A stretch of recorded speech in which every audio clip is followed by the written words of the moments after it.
Hey there, welcome to the channel. I'm Cindy Daycheck with Queen Bee Creations, and today we're going to do a little Valentine's craft. Now I have an idea. I've got a couple of things that I'm just getting delivered. So we're going to start with the base stuff. But it starts with a dollar store heart. Now, dollar store styrofoam heart. They didn't have any regular ones, so I had to get a glittered one. So I'm going to be dealing with this stupid glitter all day. It's going to go everywhere. But to start, I'm going to get rid of the bow. Ultimately, what I want to do is I want to encase this. I want to cover this in felt. So in essence, I want to do a felted heart, but I really don't want to have to create the entire heart from all of my wool. So I'm using the styrofoam as a base, and I'm just going to be covering it in the wool. So this is not yarn, it is carded wool. It means it is unspun wool, often called roving wool, whatever. To do this, all that we are going to use is a needle felting needle. Now these are special needles. They just look like this. You don't need to have the holder, you could just use this. Easily found on Amazon, really quite inexpensive. But what makes these unique is that this end, let me get my glasses on, this end is kind of barbed. So nice and smooth this way. If you run your finger back this way, you can feel all the little barbs, all the little edges. So that when you go through the wool and you're pulling it back, it now is kind of twisting and catching all those fibers together. So it's merging them all. It's called felting them together. And it creates like a felted fabric ultimately. So the only thing that you want to be careful of, one, these are very sharp, so avoid fingers. Kind of should go without saying, but, and when you push in, you want to pull them directly out. So if you go in on an angle, pull out on an angle. You don't want to twist. They'll break off into your project. Not as big a deal when we're starting with styrofoam, but if we had like this as a full base, we really don't want those sharp edges embedded in our figure or whatever we're doing. So really I've got a big long piece here. You don't cut this, you just gently pull. Now, if I try and pull hard, it doesn't want to separate as much, but if I just pull gently, it separates. And I'm just going to be wrapping it around my heart. This heart, not my own. And I am going to start poking it. And when you do this, so you know I'm just going straight up and down, nothing magical about it. So to get it started, but it starts to make those fibers stick.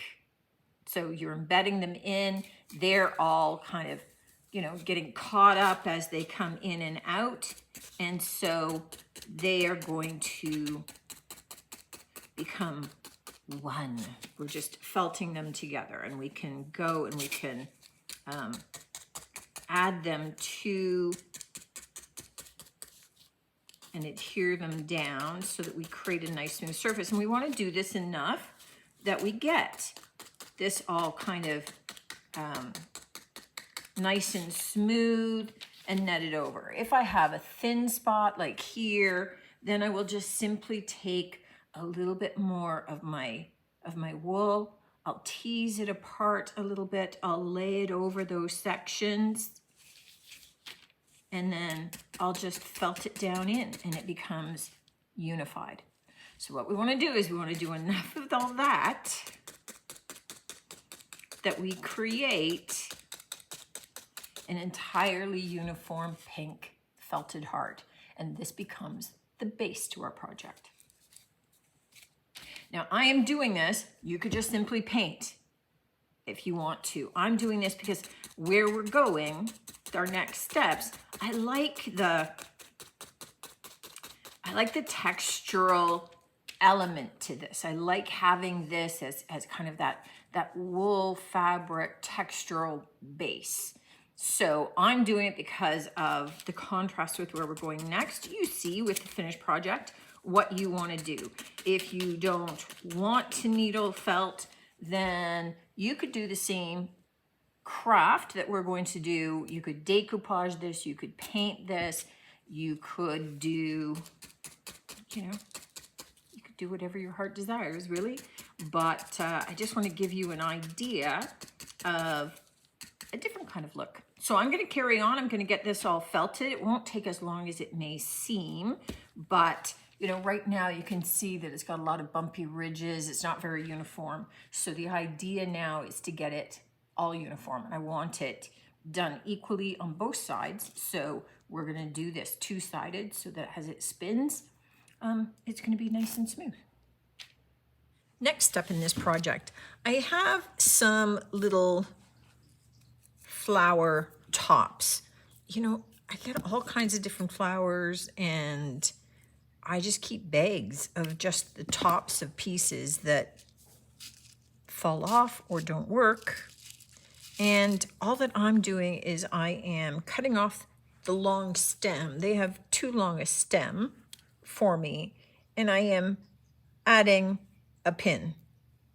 So I am pushing a pin into the back so that I can attach them into my heart. Now, I could just glue the flowers on, cut them flat, glue the flowers on, but I wanted to leave the base reusable. So, you know, sometimes in your crafts, it's like, I could reuse this felted heart. I could felt a design onto it. So I like to just kind of give myself options sometimes. So all that I'm looking at doing now is inserting my florals into a bit of a heart-shaped pattern. And all of them fit in such a way that the pins do not go through the backing and stab me.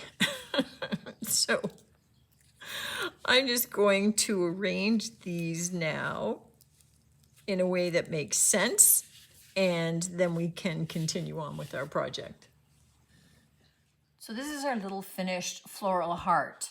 I just took some of the extra little picks that we had made with the pins and the florals, and I had just pinned a little bit of lace ribbon up at the top with some of the florals around it. So all of this is removable, and I get that that's not typically what we do, but sometimes, you know, especially when we're making crafts for ourselves, for our homes, it's nice to be able to reuse stuff. So it's like, I loved the felted heart aspect of it. I love having the raised florals above it. I love the textural element to this as opposed to having painted the heart or decoupaged the heart. I just love the shift in terms of the textural pieces to this. But as I said, you know, next year for Valentine's, I can remove all of these florals and the ribbon with no harm whatsoever to the felted surface, and then I could felt in more designs. I could do, you know, a heart and a heart and a heart, or I could do vines and florals going around it. So it's kind of nice sometimes to be able to have the base of your project be permanent, but then have the other elements something that you can change out and switch out. Obviously, if I was selling something like this, I'm going to glue everything. I'm going to make it permanent. I'm not going to do it in a way that it's going to fall apart or that people are going to be switching it out or that sort of thing. But when you do things for yourself, sometimes you just want to go with something that looks great for now, but that you could change out. And the piece that, you know, none of this ends up costing anything because I can take these pins out, I can use them in another project, and I can reuse my heart, which I quite love. So, you know, maybe next year I'll be showing you how to do a felted design on this felted heart. That's a real possibility.